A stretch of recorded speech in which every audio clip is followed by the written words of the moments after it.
미국과 이란의 상황 말 그대로 일촉즉발입니다. 미군의 공격으로 이라크에서 숨진 이란 솔레이마니 사령관의 시신이 이란으로 돌아왔습니다. 장례식이 열린 테헤란은 분노로 가득 찼습니다. 시민들은 격하게 복수를 외쳤습니다. 하지만 트럼프 대통령은 이란이 보복을 하면 막대한 응징을 하겠다고 경고했습니다. 먼저 워싱턴 임종주 특파원입니다. 트럼프 대통령이 짙어지는 전운 속에 연말부터 머물던 플로리다를 떠나 백악관으로 돌아왔습니다. Mr. President, are you concerned about what Iran will do to retaliate? 기내에선 이란이 보복하면 문화유적지를 반격할 용의가 있다고 답했습니다. 하루 전 52곳을 공격 목표로 정했다며 문화유적도 포함될 수 있다고 시사한 것을 직접 확인한 것입니다. 오늘은 거기서 한 발 더 나갔습니다. 신속하고 완전하고도 막대한 반격이 이뤄질 것이라고 했습니다. 지난해 6월 이란의 미군 무인기 격추 때와는 대응의 차원이 달라질 것이라는 뜻입니다. 당시 미군의 보복으로 150명이 사망할 수 있다는 보고에 맞지 않는 대응이라며 실행 10분 전 중단시켰다고 밝힌 바 있습니다. 이란은 문화유적을 표적으로 삼는 것은 전쟁 범죄이자 히틀러와 다를 바 없는 테러리스트라고 비난했습니다. 미국의 재보복에 맞서 이스라엘 주요 도시를 가루로 만들겠다는 발언도 나왔습니다. 또 우라늄 농축 원심 분리기 수량 제한을 더는 지키지 않겠다며 핵합의 탈퇴를 선언했습니다. 이라크 의회는 긴급 회의를 열어 미군 철수 결의안을 의결했습니다. 이에 대해 트럼프 대통령은 지금까지 보지 못한 수준의 제재를 가할 것이라며 이라크에 대해서도 경고를 주저하지 않았습니다. 워싱턴에서 JTBC 임종주입니다. 이번엔 중동의 상황을 알아보겠습니다. 쿠웨이트에 있는 한윤지 통신원을 연결합니다. 네, 이란의 실세를 살해하는 데 쓴 무인 드론은 쿠웨이트에서 발사됐다. 이런 주장도 나왔다면서요? 네, 이라크 민병대가 어제 이같이 주장했고 이후 각종 소셜미디어를 통해 전파도 했는데요. 상황이 심각해지자 오늘 쿠웨이트 육군 참모총장은 사실이 아니라고 일단 공식 부인했습니다. 쿠웨이트에 16,000명 정도의 미군이 주둔하고 있고 친미 국가이다 보니 쿠웨이트 정부도 이번 사태를 예의주시하고 있습니다. 네, 그런데 이번에 드론으로 공격한 곳은 이란이 아니라 이라크잖아요. 혹시 현지에서 나온 분석들이 좀 있나요? 네, 미국이 이라크 바그다드 공항 근처를 이란 군부 살해 지역으로 잡은 점에서 많은 정치적 해석이 나오는데요. 쿠웨이트 대학의 알레사 정치학 교수는 솔레이마니 살해는 이라크 정부가 이란의 압력에서 벗어나 실제적인 개혁을 이행하는 데 도움이 될 것이라고 말했습니다.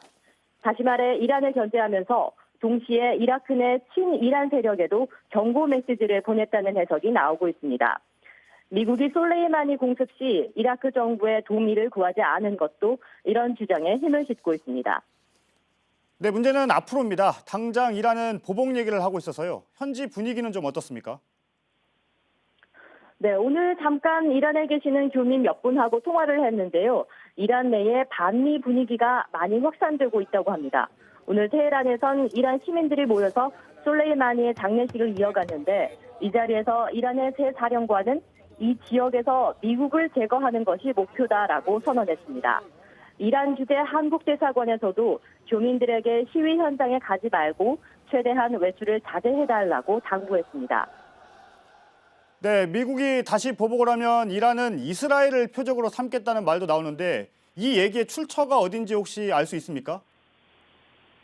네, AFP 통신이 이란 전 혁명수비대장의 말을 인용해 보도한 건데요.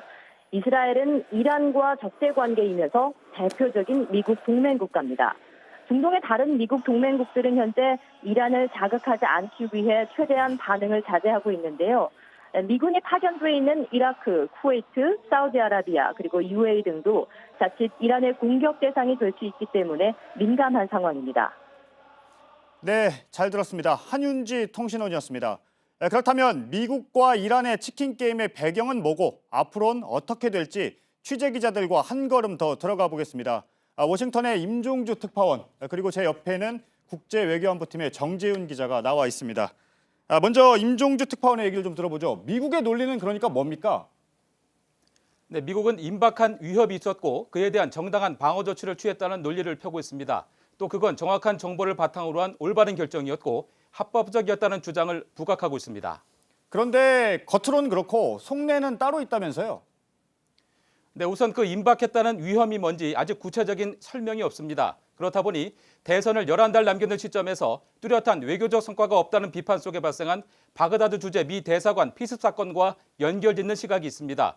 중동 지역에서의 영향력 약화에 대한 우려를 의식한 충격요법이거나 탄핵 정국의 반전 카드라는 분석도 있습니다.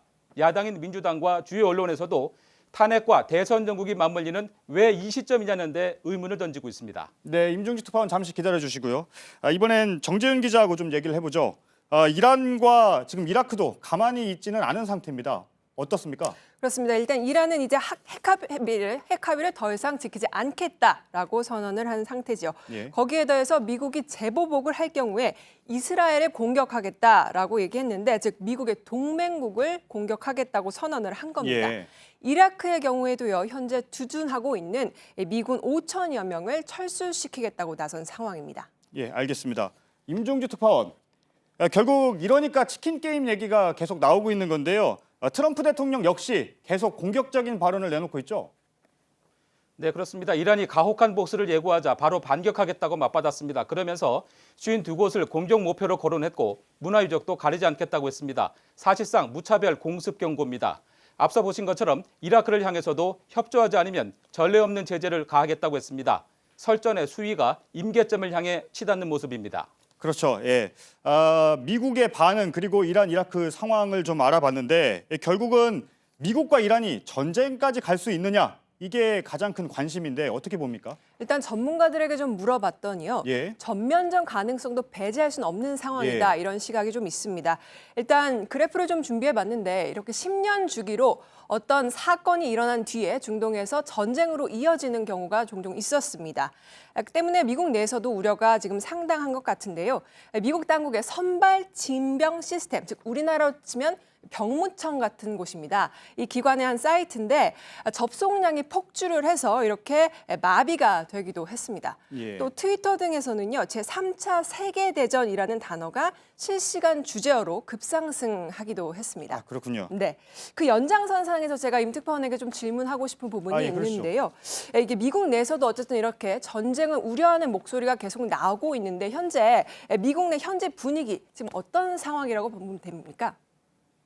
네, 지난 주말 사이에 이곳 워싱턴 DC를 비롯해서 뉴욕과 LA, 시카고 등 주요 도시에서 반전 시위가 동시다발적으로 열렸습니다. 시위대 사이에선 전쟁이 재선 전략이 돼선 안 된다, 석유 패권을 노린 전쟁을 반대한다는 주장 등이 나왔습니다. 전쟁 반대 결의안도 의회에 제출됐습니다. 솔레이마니 공습 결정이 정당하고 합법적인 것이었는지, 또 의회 통보 절차를 준수했는지 등도 논란이 되고 있습니다.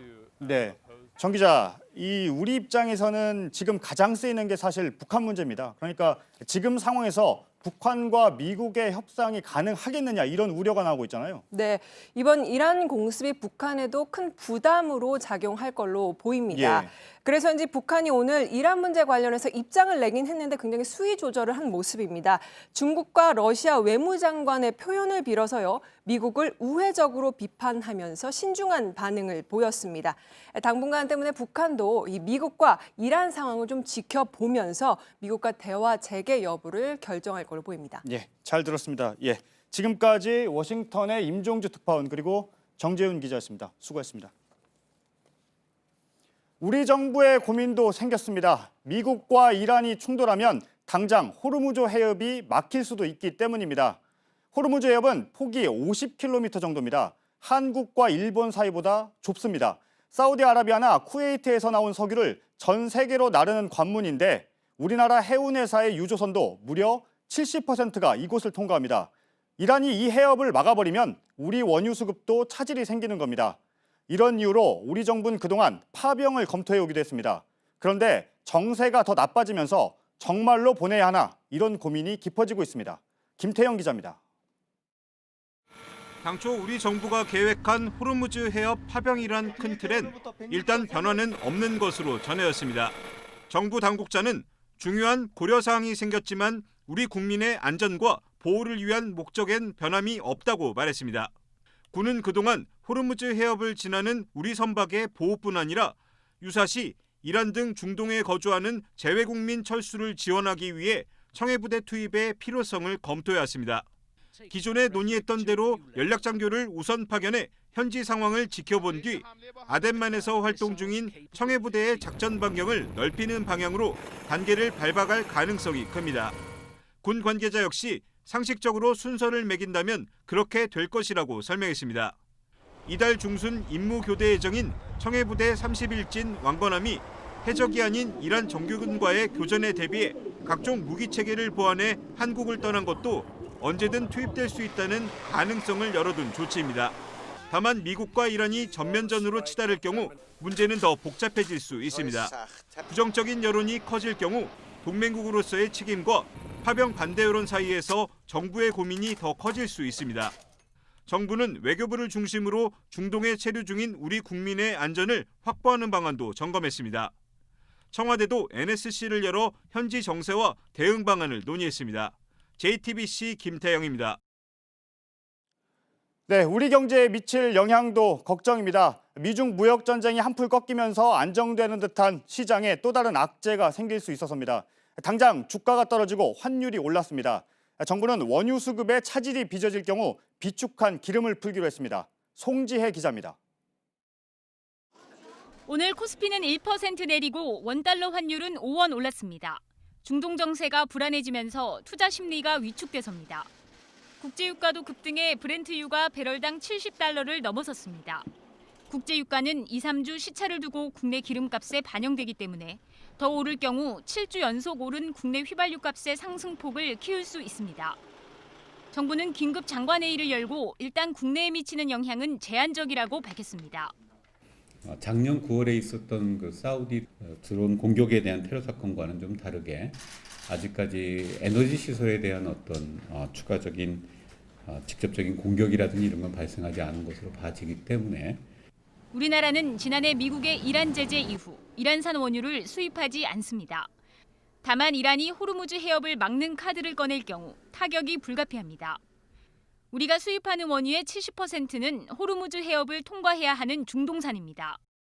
정부는 수급에 위기가 생길 경우 비상대응 체계를 가동키로 했습니다. 민관이 보유한 비축유를 풀겠다는 겁니다. 현재 비축유는 2억 배럴 규모로 우리나라가 2달가량 쓸 수 있는 양입니다. 또 석유 수요를 줄이는 조치도 단계적으로 시행할 수 있다고 밝혔습니다. JTBC 송지혜입니다.